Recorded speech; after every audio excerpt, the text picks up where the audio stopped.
Hi, welcome to my channel, Math Made Easy with Laurel. I'm Laurel, and in this video, we're going to start looking at how to solve quadratic equations.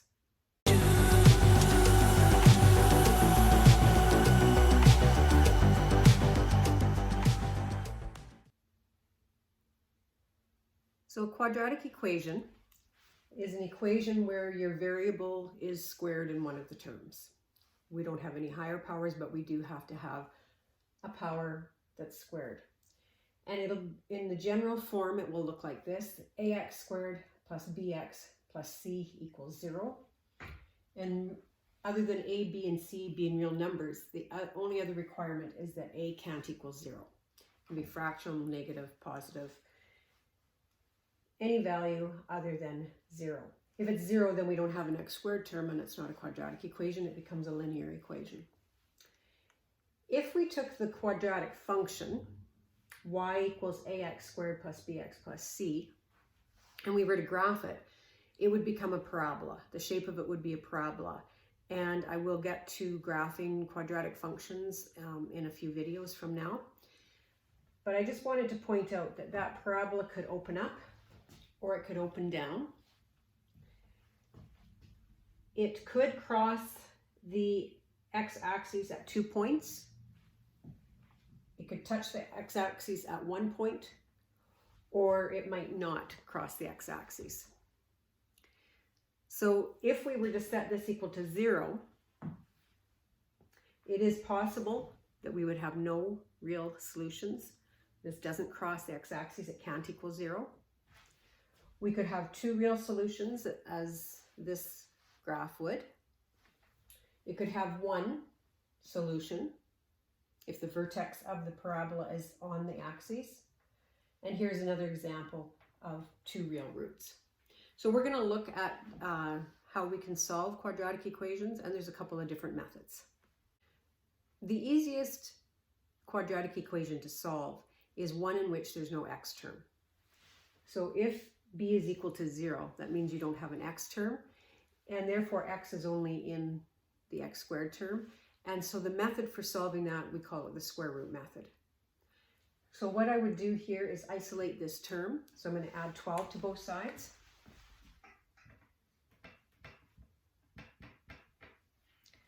Now I'm going to isolate x squared by dividing by 3.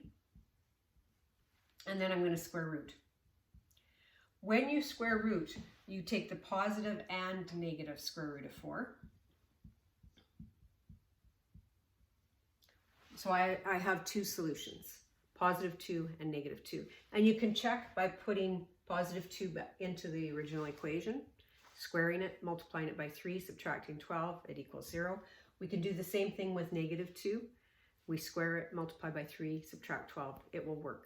So just be aware that when you've got x squared equals a number and you take the square root, you have to realize that there's 2 possibilities, a positive and a negative square root.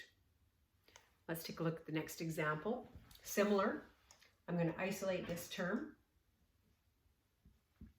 by subtracting 12 from both sides. Now I'm going to isolate x squared by dividing by 3.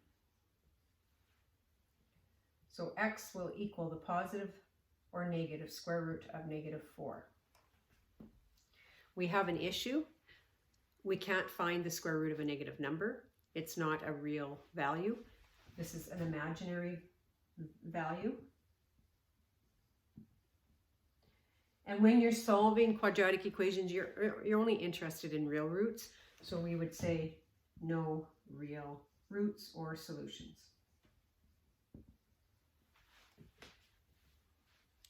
Let's do one more example of this type. Here we're going to isolate this term. Again, it's a pure quadratic equation. We don't have a t term, so it makes it quite easy. We just isolate our t squared term by adding 40 to both sides and then dividing by 5. Now we find t by taking the positive or negative square root of 8. And you may be able to leave it like that, or you might be expected to simplify. This is a radical, and there's certain rules for simplifying radicals. I'll just do it with this example, and then I'm not going to worry about simplifying other radicals. When you're simplifying radicals, you look to see if there's a factor that's a perfect square of this number. And we do have a 4 that's a perfect square. So 8 is 4 times 2. And then there's a rule of radicals that allows us to split that up into the root of 4, square root of 4, square root of 2. And square root of 4 is 2. So I'm not sure what you'll be expected to do. If you haven't covered radicals yet, then you're going to stop right here. And this is where I'm going to stop on these. I'm not worried about simplifying radicals in this section. Now you're not always going to have a quadratic equation that has no x term. So therefore we need other methods. The next method I want to talk about is factoring. Factoring as a method works really well, but it only works if ax squared plus bx plus c is factorable. If it's not factorable, then this method's not going to work. Or if you're uncomfortable with factoring, then you probably aren't going to enjoy this method that much. If you do need to review factoring, take a look at, I have a series of videos on factoring, so you can brush up your factoring skills there if you are required to do it by factoring.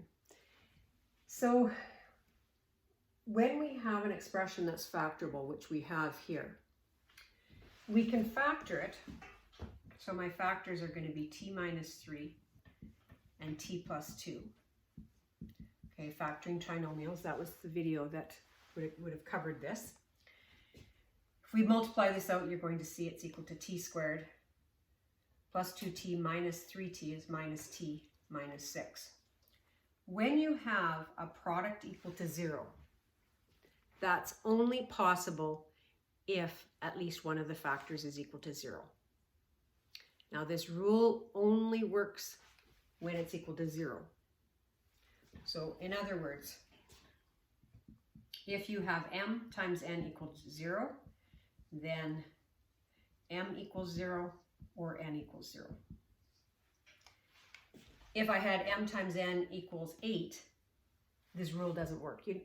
Neither factor has to be 8 for a product to equal 8. But when the product is 0, you'll get a solution if one factor is equal to 0 or the other one.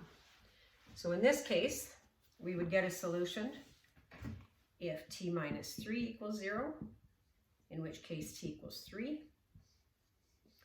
or if t plus 2 is equal to 0, in which case t is equal to negative 2.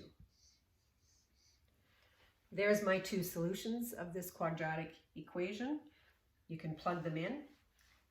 3 squared is 9, minus 3 is 6, minus 6 is 0. So you can see that one works. Negative 2 squared is positive 4. Minus a negative 2 would be plus a 2. So 4 plus 2 is 6, minus 6 is 0. So you can always go back and check them very easily to see if you've done it correctly. Let's try another one. If you recognize that this is a difference of squares, then you can factor it.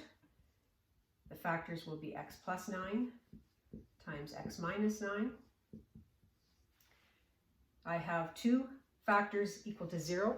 Therefore, either one factor is equal to 0, I'll get a solution if x plus 9 is equal to 0, in which case x is equal to negative 9, or if x minus 9 is equal to 0,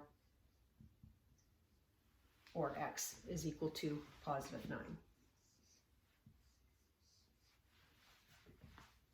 Now, I don't know if you noticed, but we could have done the square root method on this as well. Because there's no x term, we could have isolated x squared, and that probably would have been easiest. So I could have gone x squared is equal to 81. So x will be the positive and negative square root of 81. So x will equal positive and negative 9. So that would have been shorter. Square root method would have worked in this example. Factoring would have worked. And you get the same two solutions either way. Let's take a look at two more. Your quadratic equation might not be equal to 0. When you initially see it, your terms can be on either side of the equation. And if you try factoring this, before it equals 0, you're not going to get a solution. So I could factor, but it's equal to 2. So the factor theorem doesn't work when it's equal to 2. I can't say that one factor equals 2 or the other one does. It doesn't make any sense unless it's equal to 0. So we want to make it equal to 0 by moving the 2 over.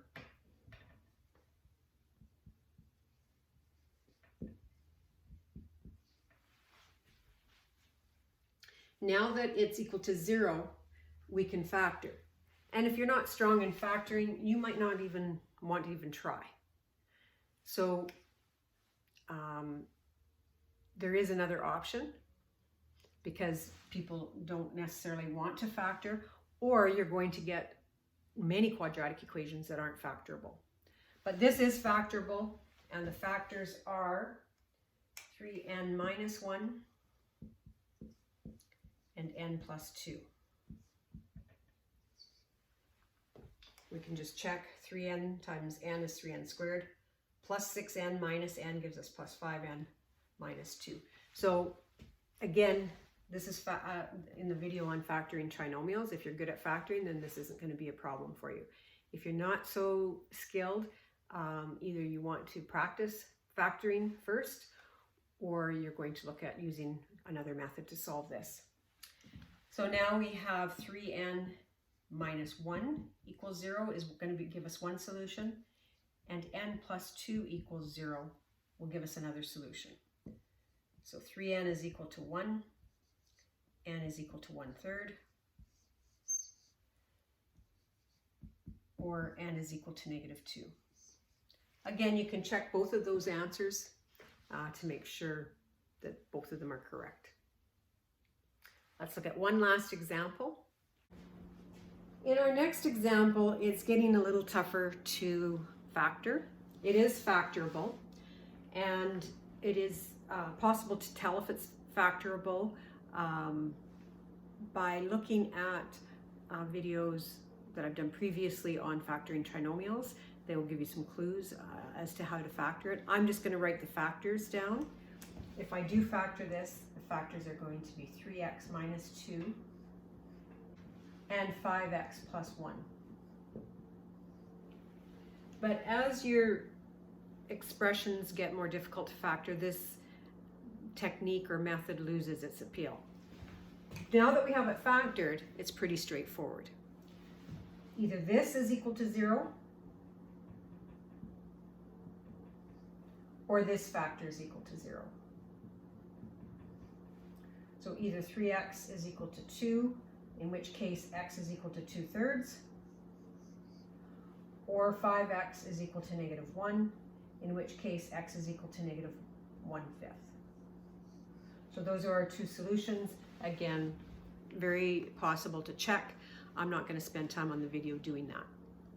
So factoring is definitely a technique that you can use in some cases, but only if this expression is factorable. And it's not always the easiest method, especially for those of you that aren't comfortable or confident with your factoring skills. So in the next video, I'm going to talk about two other methods. One's completing the square, and the other's quadratic formula, and they work on any kind of quadratic equation. But if you have an opportunity to practice the square root method or factoring on your quadratic equations, try it out, and then I'll see you on the next video. All right, take care.